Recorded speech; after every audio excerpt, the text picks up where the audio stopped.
to New Generation Igbo, episode 9. Amarachukwu ga-adịgide na ndụ gị ruo mgbe ebighị ebi. In this lesson, we are going to thank God from episode 3 and 7. Onye ọbụla dị ndụ, Chineke ugo Ekele, every living being, oh God, thanks. Onyenwe M na Chineke M, my Lord and my God, Ebube Eligwe, glory of heaven. Anam, Ekele maka ohuru. I thank you for the new year. Anam, Ekele maka ubochi. I thank you for today. Anam, Ekele maka onwem na ezinulo. I thank you for my family and myself.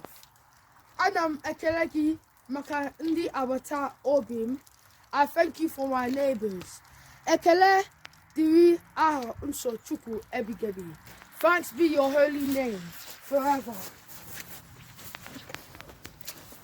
God is amazing. Email Cody Chineke Nasu Igbo. Like, share and subscribe.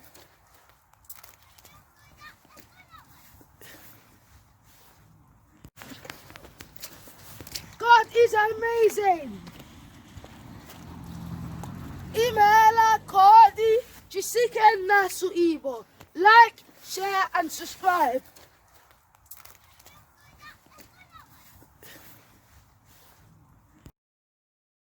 Maka na abụ m onye Igbo